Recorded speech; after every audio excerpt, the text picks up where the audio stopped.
The first thing you do when you get home, you're going to tell your wife, it was terrible. I was mugged. It makes you feel better to talk about it. What is it doing to her? The question is not so much who you're going to marry as how are you going to marry. What is marriage? What's the excitement about marriage? What is the importance of marriage? So that when you have a healthy idea of marriage and you have a healthy attitude towards marriage, then you find somebody who shares that idea and that attitude, and that's a proper mate to make a marriage with. But if marriage is not the ideal, and if marriage is not the goal, then dating is cruel. It's nasty business. So the first thing is that the focus has to be on marriage. And we all assume that in our circles, in a traditional community, traditional people, of course they're dating to get married. But I don't think you can assume that. There has to be a strong dogish, there has to be a strong emphasis on it's time to be married, not time to date. So dating doesn't exist on its own. Maybe it shouldn't even have its own title. There's no such thing as dating. There's getting married. There's the marriage itself, there's the preparation to the marriage, but it's all marriage. There's no such thing as dating. Well, there shouldn't be. So there are many people who complain that they've tried to get married, they want to get married, and it's not happening. So I suggest that to make things smoother, they should pick on the calendar the day they want to get married. A realistic 4 months, 5 months. You want to be married by this and this day. Who are you going to marry? That's a detail. But you have to, if you really plan to be married, then you pick a date. And you mark it on your calendar. And then you go on your date. And the first thing you say is, I want to be married by June. Not this year. I want to be married by Hanukkah. If the person you're dating has the same ambition and the same, then you have something to talk about.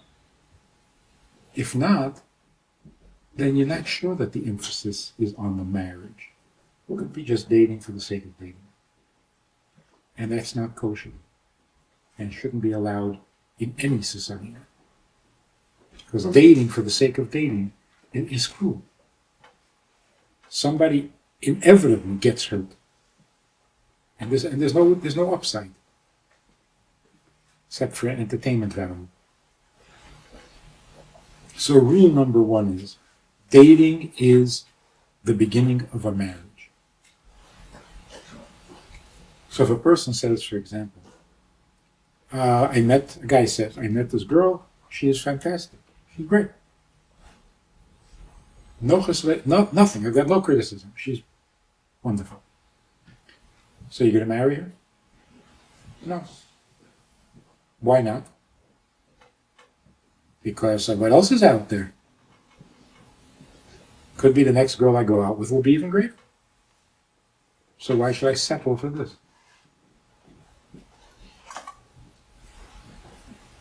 I'm afraid that indicates that marriage is not the goal.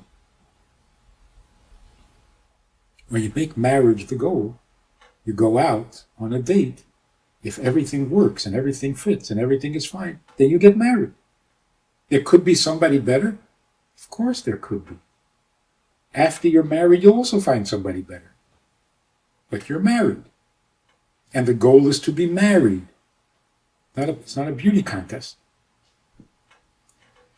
So we have to refocus. That is rule number 1. You have no business dating ever, unless it is for the express purpose of getting married. That doesn't mean that if you go out on a date and everything works, then you'll get married. No, that's not good enough. You're going to get married. That's the beginning point. That's the goal, that's the objective, that's the purpose, that's the whole package. To find someone to marry, you gotta meet, you gotta talk, you gotta see. But not, if it's a good date, I'll get married. No, I'm getting married. If it's a good date, I'll marry you. But I'm going to get married. That's got to be rule number one.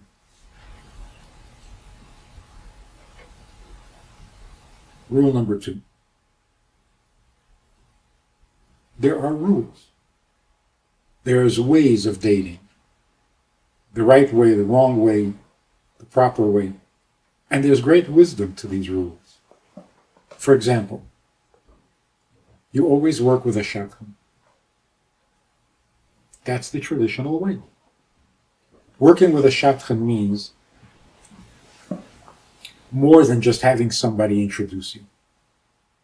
And people think that since we live in a traditional lifestyle, and you don't hang around nightclubs, you don't go on parties. So where are you going to meet somebody? So you have to have a shadchan. But then it sounds like once the shadchan makes the introduction, they're not necessary anymore. It's a big mistake. The shadchan is necessary until the chuppah, until you're married. One of the purposes of a shadchan is to pace the dates and the relationship, so that you each know where the other is up to. The second purpose of a shadchan is that there's a buffer. You don't get too close before you know you're going to be married or not married. It doesn't become so entangled that either you feel forced to get married since you went already this far, or it becomes so entangled that it's too complicated already to end up in a marriage. Number three, the reason you need a shadchan is if you want to say no. If one of the two want to say no, you need a shadchan to convey the message. You don't say no face to face. Never. Because what happens, how are you going to say no? Over the telephone?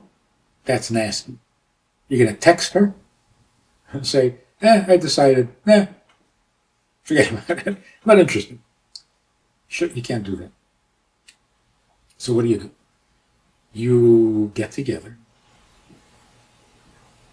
specifically, expressly, for the purpose of telling her that you're not interested. That's very painful. It's hard to do. But worse than that, say you do that, face to face, like a mensch. And she says, why? What are you going to say? If you tell her the truth,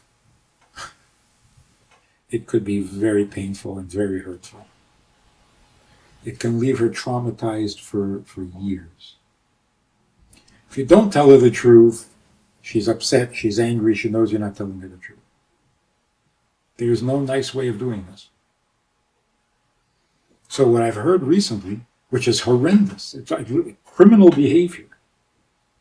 The guy sets up another date to tell her that he's not interested. She asks him why, and he tells her why. You're too skinny, you're too fat, you're too short, you're too tall, you got a big nose, I don't like this, I don't like that. It's so traumatizing. It is so... I spoke to a girl who hadn't gone out for a year because she couldn't get over what the guy told her about why he won't marry her. She's afraid to go on a date. Before I continue with my monologue, where I do all the talking, I want to invite you to a VIP session, a Zoom session, in which we get together to actually have a conversation and discuss all things Jewish, all things holy, all things healthy. So click on the link below and join us where we can have a two-way conversation. It's a horrible thing. You need the shadchan all the way through. Here's another not so serious problem. When there's no shadchan, the girl can say, so on the third, fourth date, fifth date, the girl says, well, I've made up my mind. How about you? I'm ready. Now, what is the guy supposed to do? Now he's supposed to propose to her? She already said yes. Just wait. What is he supposed to do? Get down on his knee and say, will you marry me? She already said she's ready to marry him. So now he doesn't know where he fits in anymore. And the way people express it is like, how come she's so sure? I'm not so sure. And all of a sudden there's a crisis in the whole relationship. I'm not sure. I don't know how she's sure. Why is she sure? Never let the person know that you're ready to get married directly. Through the shadchan. The shadchan says, you've gone out already 4 or 5 dates. I think it's time for you to propose. She doesn't say, the girl told me she's ready. She already made up her mind. How about you? See, that pressure is not pleasant. So, you need the shadchan all the way through. Rule number 2. What do you discuss? How much do you share? This is rule number 2 of the rules. The less, the better. There is no reason in the world when you're dating to share any kind of intimate information. It is totally unnecessary. All of the important, significant, crucial information that you need to know, you already know before you go on a date. Or you should. You know the family, you know their values, you know their commitment, you know their lifestyle, you know. I can't imagine how secular people go out on a date. Hi, believe in having children? Are you a serial killer? I'm just asking. You don't know anything about the person you're dating? How are you going to find out? By asking him? Are you a nice guy? Oh, good. You respect women? Oh, very nice, very nice. I mean, come on, what is that? You obviously have to know these things, and you do know these things before you go on a date. So what are you going to discuss? Nothing. There's nothing to discuss. You're just trying to get a feeling of the other person's presence. So the less you say, the better. Obviously, you're going to talk about your experiences in school, in yeshiva, and travels, but the kind of things you talk to a stranger about. You don't walk away from a date and the guy or the girl knows more about you than your mother. So there is this mishigas, there's this crazy idea that you have to be very honest when you're dating. It's true you have to be very honest, but it doesn't mean you have to say everything. You're honest in the sense you're not there to make a good impression. It's not a popularity contest. You're there to see if this is the person you would want to marry. You're going to try to make a good impression. Why? You'll have a whole lifetime to make a good impression. So there's no need to bluff. There's no need to parade. There's no need to show off. But for what? That's the honesty that is necessary in dating. But honesty doesn't mean pour your guts out and share intimate and embarrassing or private information. Never. So when people say, but that's keeping secrets. Even in marriage, you keep secrets. Marriage is not an opportunity to dump all your negative feelings on somebody. You would never have a license to do that. Even in marriage, you don't reveal things to each other that does not help or further the relationship. The fact that you feel better if you can get it off your chest and you can say it, so go pay somebody, go to a psychiatrist. Don't burden your spouse with information that makes it harder to live together. So before you say something on a date, even in marriage, you have to stop and think.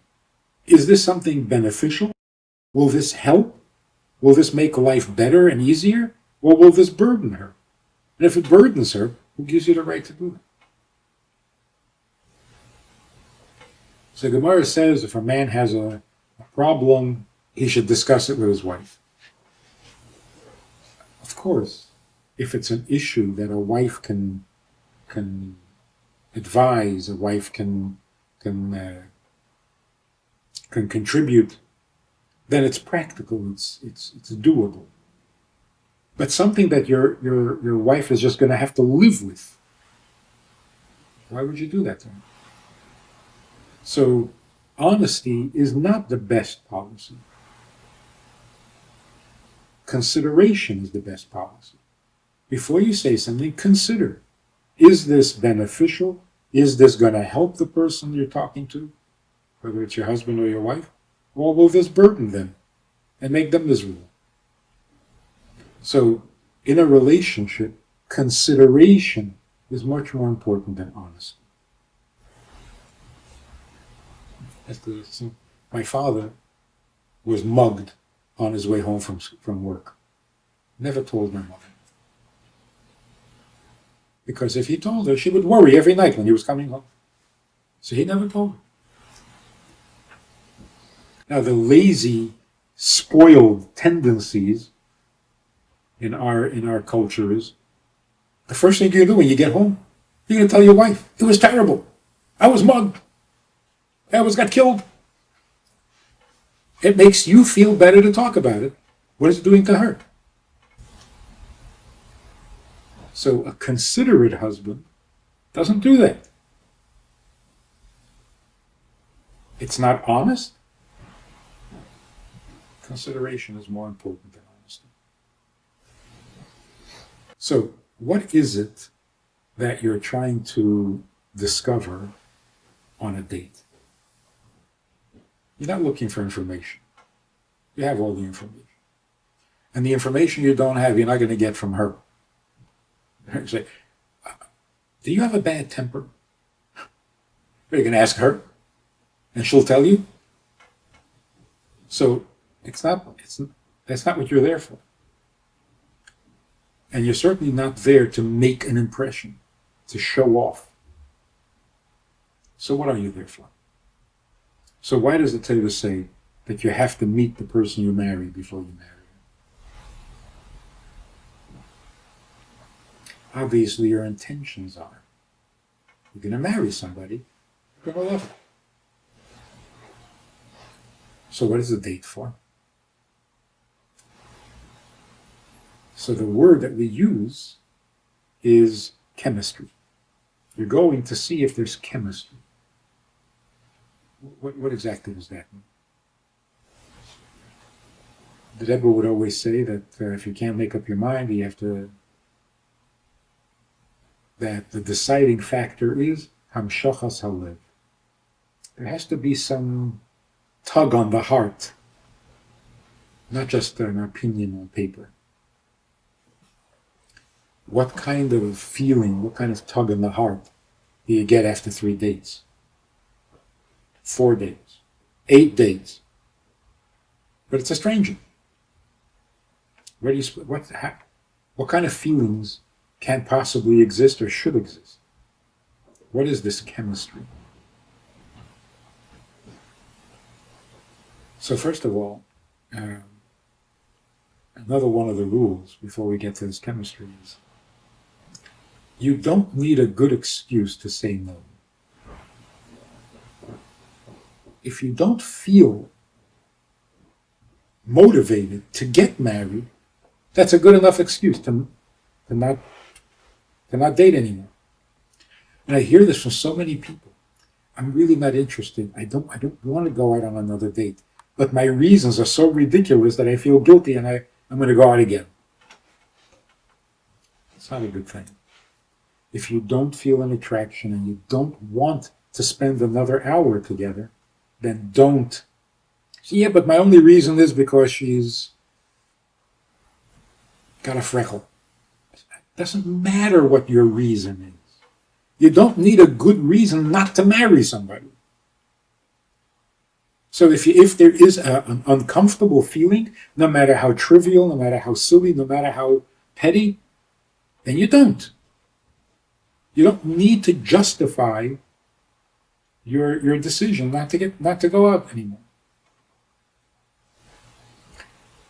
On the other hand, after a third date, if you come home and you say, I don't know if I want to marry her. Nobody asked you. After a third date, you don't have to know whether you want to marry her or not. All you need to know is, would you enjoy spending another hour with her? That's the question. You go out on the first date only to determine whether you would be interested in going on a second date. Not whether you want to marry him or her. Because how are you supposed to know after one date? Now, it does happen that the chemistry or the whatever it is, the personalities just clash, and after one date, not for me. It's fine. But no one expects you to know.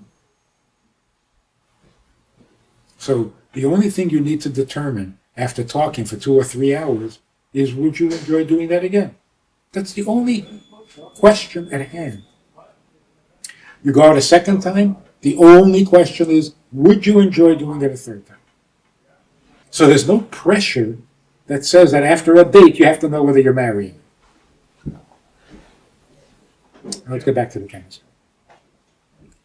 What kind of feeling, what kind of heart involvement is possible or necessary?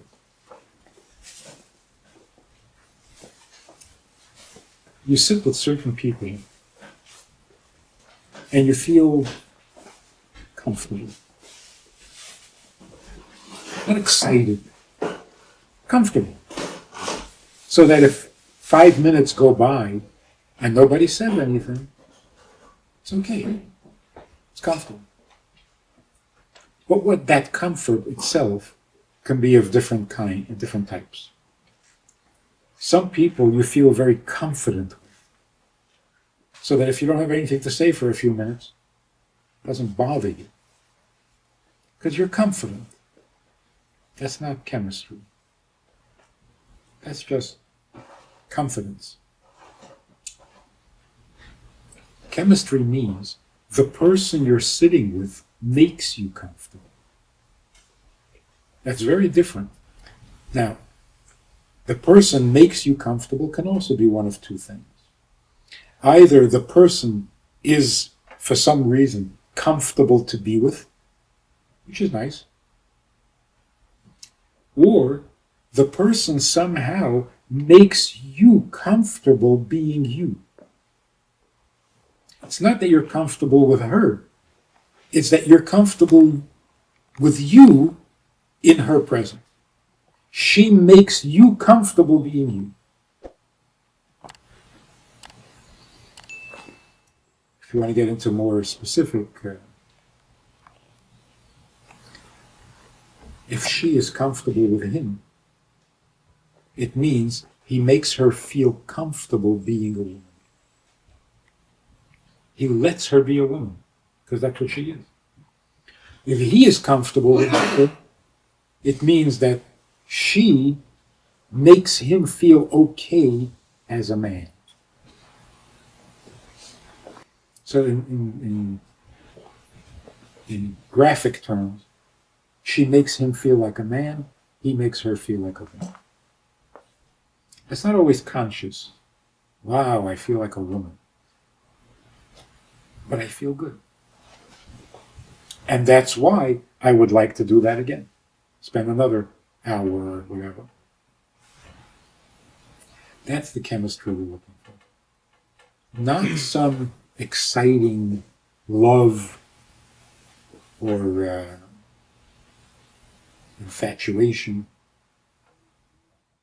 If you enjoyed this conversation or this topic, and you're looking for more information, or you want to hear it again from another angle, there's a way to do that. And that is in this book. It's all there. Order it from Amazon. You can read it, reread it, and share it.